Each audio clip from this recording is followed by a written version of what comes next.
Ah non, cette Coupe du Monde, elle est dingue. Elle est dingue. Dans cette vidéo, on va revenir sur tout ce qui s'est passé. J'ai pas pu faire beaucoup de débriefs ces derniers temps. Du coup, voilà, on va parler de ces matchs. Il y a beaucoup de choses à dire. On remonte au match France-Paraguay. Du coup, voilà, au moment où je tourne cette vidéo, on est quelques heures avant Argentine-Égypte. Alors, ce France-Paraguay, c'est un match qui m'a quand même bien énervé. Alors déjà, on va parler sur la première mi-temps, un match bien quand même bien dominé, hein, voilà, par nos bleus. Euh, mais un match où on n'arrivait pas à trouver la faille. Une première période où il y avait pas d'énormes occasions comme on avait eu dans France-Suède. Là, c'était pas de la surdomination, même si le Paraguay n'arrivait pas à faire grand chose. On a quand même vu un bloc très très bas du Paraguay. Euh, voilà, là-dessus, la France, euh, la France galérait sur cette première période. Ensuite, dans la deuxième, elle a quand même été bien mieux pour l'équipe de France. Il s'est pas passé grand chose au début. Déjà, on a Rabiot et aussi un peu Koné qui ont essayé de tirer, qui ont beaucoup frappé. Moi, je trouve que c'est bien parce qu'il y a un moment, quand tu n'arrives pas à trouver la faille dans la surface, quand tu n'arrives pas à avoir de vraies occasions, il y a un moment, il faut tirer loin. Du coup, voilà c'est ce qu'ils ont fait, même si c'est pas rentré. Mais sinon, on a vu un super match, une bonne première période, une bonne seconde période de nos Bleus, un match dominé dans l'ensemble. On arrive à cette fin de match très spéciale où les Paraguayens vont essayer de provoquer les Bleus parce que il y a eu ce but de Kylian Mbappé sur penalty. Le penalty est totalement logique. Mbappé le transforme et du coup les Paraguayens vont essayer. Enfin, les Paraguayens ne vont même pas s'énerver. Les Paraguayens vont essayer d'énerver la France et après t'as les joueurs du Paraguay comme le gardien il dit que c'est leur jeu et que c'est normal. Cet anti-jeu il est vraiment énorme. Il y a des joueurs des Bleus qui ont bien répondu à ça en interview, Mbappé, Cherki, etc. Du coup, là-dessus, on s'est pas fait avoir dans leur jeu. Vraiment, Mbappé, il a été bon là-dessus. Il y a quelques moments avec Olydé, j'ai eu un peu peur, mais même Barcola, mais au final, c'était bon. Sinon, dans l'ensemble, vraiment beau match de l'équipe de France. Mis à part peut-être Dembélé que j'ai pas trouvé incroyable, mais sinon c'était bien. Après, Dembélé n'était pas non plus mauvais, hein, mais pas excellent quoi. Euh, voilà, du coup, pour la France, je suis très confiant pour, pour ces quarts de finale contre le Maroc. Du coup, voilà. Euh, Ensuite, on va passer au match du Maroc, justement. Parce que je pense pas que j'ai d'autres choses à dire pour nos Bleus, à part que je suis confiant. Et du coup, voilà, pour le Maroc, Maroc-Canada 3-0 pour le Maroc. Un match mérité, un match dominé, une première période où le Canada a bien joué, le Canada n'a pas mal joué, le Canada en général a pratiqué son football, ça n'a pas toujours été excellent, mais bon.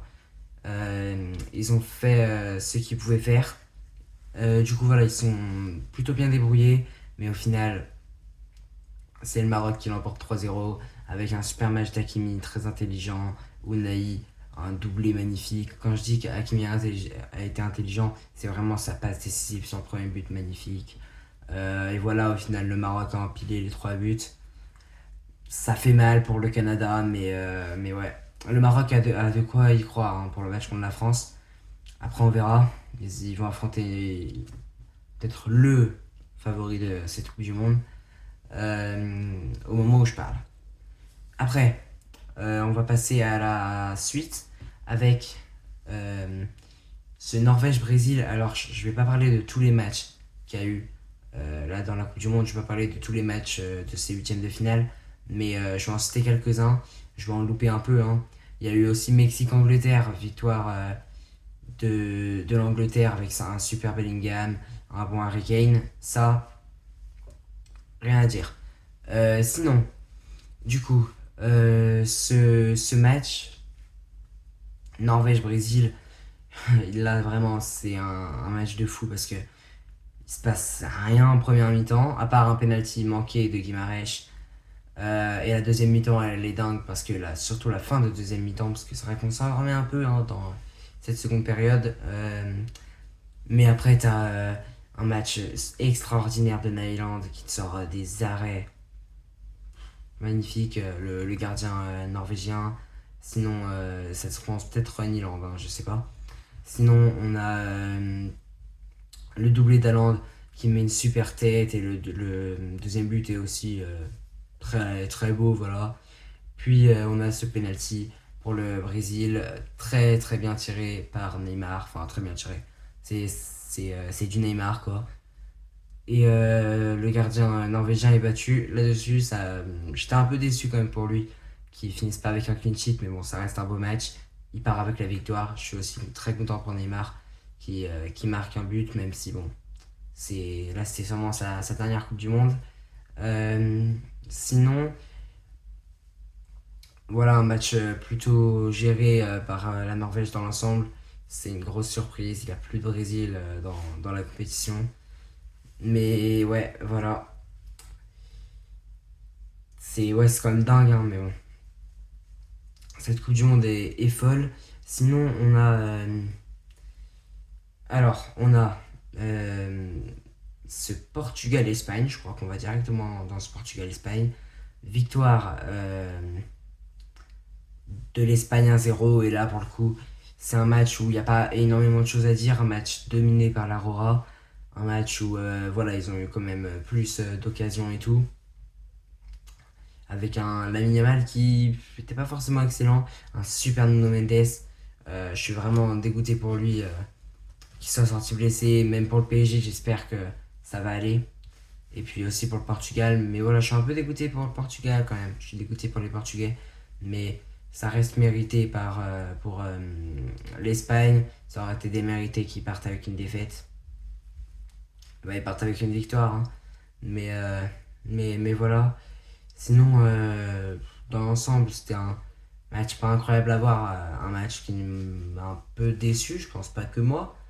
Mais voilà. Franchement, sinon, dans l'ensemble, c'était quand même plutôt serré. Avec ce but de Merino. Merino, c'est vraiment, on dirait un renard des surfaces.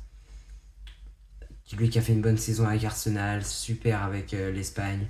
Franchement, Merino, impeccable. Sinon, voilà, dans l'ensemble, ça a été un match pas mal à voir, mais voilà. Sinon, on enchaîne avec le dernier match qu'on va voir dans cette vidéo. Là, j'ai des choses à dire parce que c'était un États-Unis-Belgique. États-Unis-Belgique, c'est un match c'est pas forcément le match qui fait le plus rêver. Même si c'est quand même deux équipes intéressantes, c'est deux équipes que je voyais pas flop, deux équipes que je voyais vraiment aller loin. Euh, et déjà, on va parler de la grosse polémique qui ne s'est pas passée pendant le match. Du coup, voilà, Folarin Balogun qui avait pris un carton rouge contre la Bosnie et Herzégovine. Et bah, au final, il est là, il a joué. Alors, il a pas fait un bon match, mais il a joué. Du coup, vraiment, c'est n'importe quoi. Je sais pas, là, si c'est pas du favoritisme, je sais pas ce que c'est. Mais en plus, c'est un joueur que j'aime bien. Balogun, une équipe que j'aime bien des États-Unis. Mais là, je sais pas, avec Infantino et tout. Apparemment, il y a des histoires. Je vais même pas rentrer dans ça, mais c'est n'importe quoi.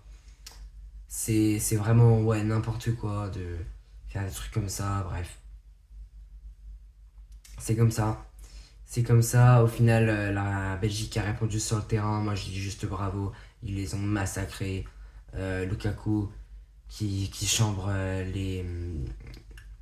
qui les chambre sur la fin de match quand il met son but. Charles de Kettler qui marque son doublé aussi. Avec, je crois, c'est le deuxième but. Bon, la tête est plutôt pas mal. Après, le premier n'est pas dingue, hein, mais ça reste des buts. Hein. Et puis voilà, c'est franchement bravo. Alors, il y a aussi un sacré coup franc des États-Unis, mais il n'y avait rien à faire pour Courtois, hein. Le ballon est dévié, il se fait tromper là-dessus. Mais sinon, ouais, là on a vraiment une bonne Coupe du Monde. Aussi, j'ai oublié de revenir sur le match de l'Argentine contre le Cap-Vert, match fou, bravo. Parce que le Cap-Vert écrit son histoire sur une défaite, c'est quand même dingue, mais c'est réel. Du coup, ouais, bravo le Cap-Vert. L'Argentine passe. On verra ce que ça va donner contre l'Égypte. Et honnêtement, je pense que l'Égypte va faire galérer l'Argentine. Est-ce qu'ils vont les éliminer? Je sais pas, mais je pense qu'ils vont les faire galérer. Et voilà, c'est tout pour cette vidéo. C'est là vraiment la Coupe du Monde devient dingue. Je vais essayer de faire pas mal de vidéos, même si c'est chaud. On se retrouvera très bientôt pour de nouvelles vidéos. C'était Crazy Rocks.